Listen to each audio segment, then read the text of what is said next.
So I want to welcome our guest today, one of our guest experts for the seminar Living to Be 100. I'm here today with Miss Betty Brashier. She is living here at the Watermark in Fort Worth. It's independent living, and we're so happy to have you here today to share your story with us. Thank you very much. So as we get started, we always want our audience to know a little bit about you. So tell us a little bit about you. Tell us where were you born and raised? And Well, I am a native Texan, and I was born in a little town of Hungerford, Texas, which is in Wharton County, about 50 miles from Houston, southwest of Houston. And my family were ranchers, farmers, and I married when I was 19, and Pete Brashier, he was just out of the Navy Air Corps, and we moved to his hometown, which was Ranger, Texas. Oh, okay. And at that time, it had been a boom town, you know, back in right after World War I, and it was a pretty active little town. I think the population there was about 5,000 or 6,000 when we moved there. But as time went on, people left because there was no occupation for them. But and we stayed because my husband's father had a furniture store, furniture and carpet, and he went into business with him. So that was why we were there, and we stayed there until he retired. And I don't remember exactly what year he retired, but then we traveled a bit, and then he died in 95 in an auto accident. We were in a wreck, and he was killed instantly. I'm sorry to hear that. And anyway, so but I stayed there just for a few years, about 3 years, and then I moved to Sun City. I see. Because there wasn't anything there for me, no relatives. Oh, okay, okay, yeah. And your children were already up this way. That's right. Which would be the reason that you would come up this way where you're living today here at the Watermark. That's right. Yeah. One of my sons was in Waco at the time, and the other one lived here. And now the one from Waco they've just leased a townhouse over here, so he'll be living here. Oh, well, that's great. Yeah. That's really nice to have your family close by. It is. I know for many people that we have had opportunities with, their children are not in the same state. And actually moving to a retirement community like this makes it great for the social interaction. Never replaces the family, but it's nice to have somebody around you. Well, and we had a lot of social activities here until the virus hit us. Sure. Yeah, that was hard on everybody. Yeah. That really was. But I have hope that things are going to be better here in the near future. And that maybe towards the end of the year, we might look at, we're able to get together more socially. That's right. Yeah. Well, we're starting to have a little bit of things. A few things happen here now. Which is great. So one of my questions for you is that when you were younger, did you think that you had the potential to live to be 100 years old? Never entered my mind. How old were your parents when they passed? Well, my father died when I was 4 of pneumonia. You know, they didn't have penicillin at that time. And so he had pneumonia and died. And my mother never remarried. And she lived to be 91. Oh, okay. So, but, you know, I that never entered my mind. I just went on with my life. Right. Do you mind if I ask you how old you are? I'm 94. 94, okay. So you have outlived your mother now by 4 years. Yeah. That's great. But all of her family lived to be in their late 80s and 90s, you know. My father's family died younger, but anyway. Well, I know that for myself, my mother died 2 years ago. She was 91, and we lost John's mother this past May. She was 98. Neither one of them passed from COVID. John's mom just had a good life and she was ready to go home. Well, my mother too. She was always very active, and she was the postmaster in this little town. After my father died, she took over his job as postmaster, and they also had a general store and ranch. But anyway, that was her occupation. What stands out to you that would attribute to you having such a long life? Well, I was telling one of my friends that I was going to be interviewed this way, and she said, "Now you be sure and tell them that you have been walking all of your life." My mother was a walker. She was in the post office all day, so she'd come in the afternoon and she would walk. Well, it was actually about a mile that she walked nearly every day. Oh, wow. And I started walking every day when I was pregnant with my third son, and I've been walking ever since. And when I moved to Georgetown, I was walking 3 miles a day, but as time went on, I walked a little less, about 2 miles. But I was disappointed here that there was no place for me to walk. Oh, okay. It's up and down hills, and I have a heart condition, and so that's a little hard on me. But anyway, I enjoy the pool here, and I did participate in the water aerobics and so forth in Georgetown. And then I was so glad. That was one reason I moved to this place, was because of the beautiful pool we have indoors. Yeah. And so we have water aerobics 3 times a week. And I think exercise is very important, and kind of keeping your weight down. Well, I agree with you. John and I take water aerobics 2 times a week. And I think it's good not only for your body, but it's good for your mind. It is. And through all of this business with the virus, the days that I haven't had water aerobics, I am so bored. And there's nothing on television, and I read some, but that gets tiresome. And then my body just doesn't feel good when I don't have exercise. Well, that's good. That's really a good tip. It plays into our seminar that we're doing this week, because so many people could live longer and benefit more by their lifestyle if they had more exercise. I know for my dad, pretty much for my dad, he was happy if he had his recliner, his newspaper, and his crock pot. That was it for him. He didn't really do much. That's the way my husband was too. Yeah. He retired to his recliner. Yeah. But anyway, I'll tell you this little funny thing about my mother and her exercise. Now, I never have done, I don't like the machines. I had to do machines after heart surgery and all that, but my mother did this sort of exercise, and she was on a trip with the post office. It was a post office convention in New York City, and she went. And they said when they were waiting for the train that she was in Grand Central Station doing her exercises. Oh, wow. Yeah. So we always thought that was kind of funny. She probably could outlive some of the men around her, I would imagine. I imagine she did.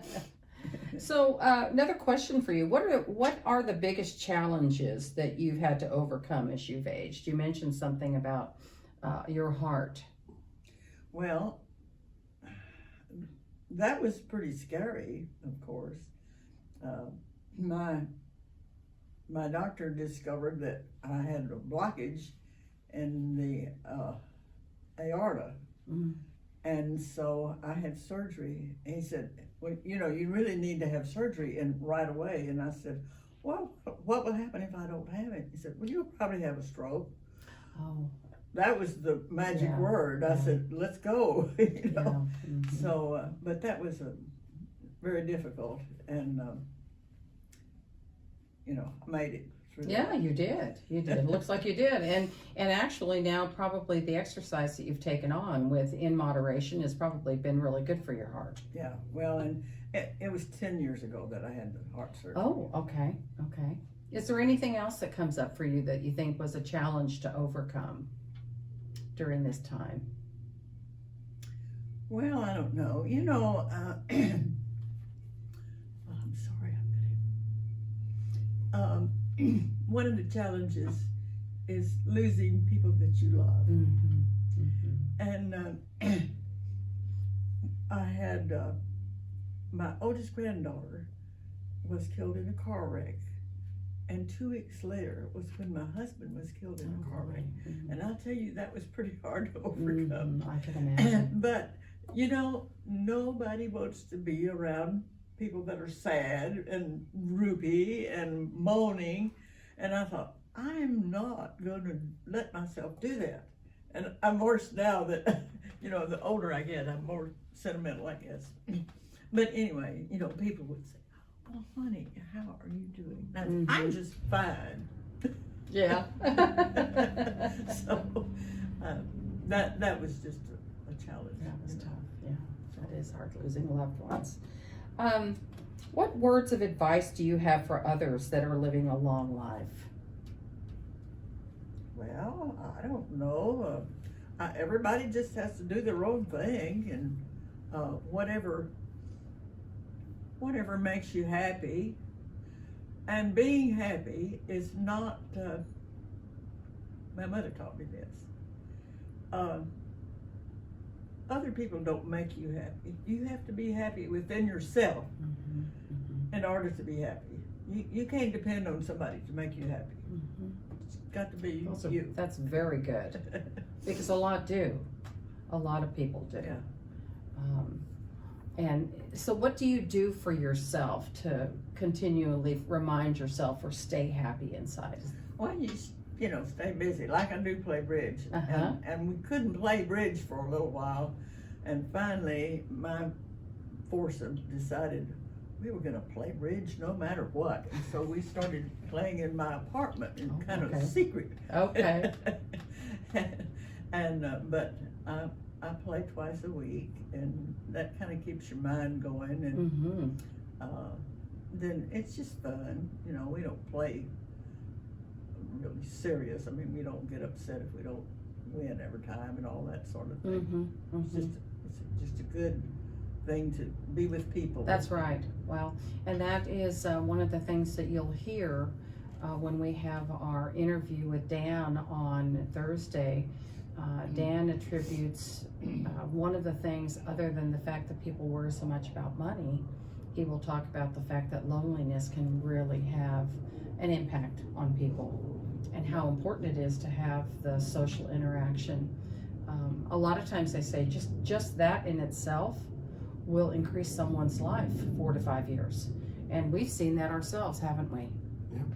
A lot of times we've seen people that have lived alone for many years because they've lost a spouse, but they've moved to a beautiful place like the Watermark, that now all the new relationships and the memories you make together or sharing each other's really is important for people to thrive. Would you agree? Yes, and keeping your mind busy. And Right. I used to work crossword puzzles all the time, and I quit taking the Star Telegram because I got so mad at it. You know, it's no longer a Fort Worth paper. Right. Right. So I'm not doing that now, but I kind of miss that. I guess I could get some of those books and, you know, crossword books maybe. Oh yes. Yes. I should do that. So I'm just curious about this. You know, technology has been something that's been around for a while. Yeah. And more of the people that we work with, because that's the primary part of our business, is older active adults, do more with crossword puzzles maybe on your iPad, or get together, connect with people across country through a program called Zoom or FaceTime on your iPad. Are you involved in anything like that? Well, I'm not very good at that. I did have a computer for quite a few years. I got one, I don't know, when I was still in Georgetown. I had one for 5 or 6 years there. But my son said, "Mother, you're too impatient with that computer." And I would just get so furious with it. It wouldn't do what I wanted it to do. Of course. And so I just finally gave up on the computer. And I have a little iPad, and I, do Facebook and email and, a few games and things like that. That's good. On Facebook, have you connected with any of your friends that you've known in Georgetown or in Ranger?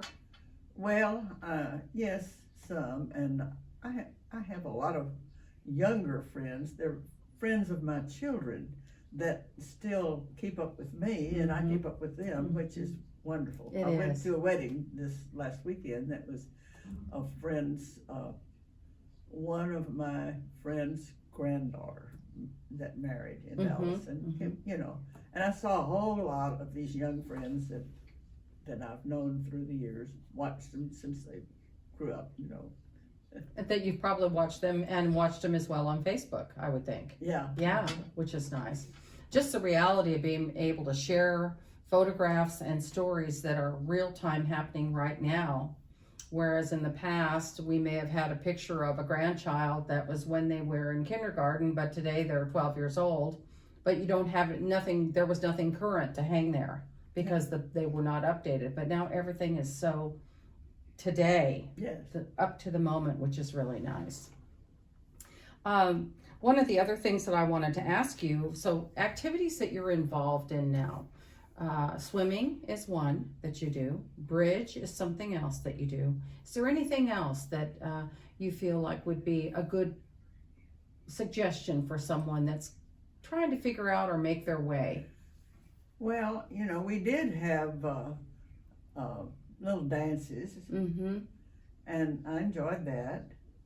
And I'm with kind of a little group of friends, and we have done a couple of those murder plays. Oh, and they're fun. Are they? Yeah. They sound scary to me. No, they don't. It's just fun, And in the last one, I was a duchess, and I got out my fur coat and wore it in a tiara. And, oh, wow. Yeah. It's just fun to do things like that with friends. That's good. And I think that Megan is planning another one. She had one not long ago, and I think she's planning another one. And I hope I can be in this one. Oh yeah, I hope so it'll be too. fun. And just like we had talked about earlier, the things are starting to open up more. So I see that, and especially here at your community, I was really impressed when Debbie told me that they had made arrangements with CVS to have everybody come and get their vaccinations. Yeah, we got it early. A lot of people are still looking. They are. So you're very lucky that that's happened, and I'm sure it's probably comforting to you as well that that's taken place. That's right. Yeah. Especially if there's new people that are coming and they're nervous about who to be around. Well, new people have to be in quarantine for 2 weeks when they come in. Now, I would imagine, would that be the same thing if you were to go on vacation and come back? Sure. If you go out and spend one night, okay, then when you come back, you can, I go out during the day and I go out with my sons and, we'll have lunch or something, but that's all right. And they can't come here, Well, like my son came yesterday and delivered me a few things, but he just handed me stuff. So they're not really letting anybody in yet to No. visit. Yeah. Well, because they're trying to protect you, That's which right. is good. Yeah. So in our ending of our interview today, are there any words of wisdom that you'd like for John and I to take away from our time today, or things that you might like to share with others? I don't think I have any words of wisdom other than what I've told you. Be happy within yourself and be around people that are happy. Don't be around people that are, pokey and sad and Right, right. So And it sounds like you also said too, though, to be engaged in things that are going on outside. And I didn't mention either that I am interested and definitely interested in my church. Yes. I go to Arbor Lawn Methodist Church. Well, it's a beautiful church. Yes, it is. Well, I want to thank you for taking the time with us today. It really meant a lot to us to share this with you. I hope that what I said helps someone. Well, and I know it will, because everybody's interested in what's going on now. And especially someone like yourself that's so energetic, doing all you do. I mean, it's proof right there that 94 years old is just a number. Well, yeah, and I've been very fortunate that my health has allowed me to do all that. That's Of right. course, my biggest fear is falling down and breaking something, but I've never had a broken bone. Well, I broke my finger. Okay. That's the only broken bone I've ever had. I think for me, I can say the only thing I've ever broken is a toe on my foot, and oh my goodness, that was so painful, but that's it. That's it. So that really helps, but anyway. Well, thank you very much. Thank you.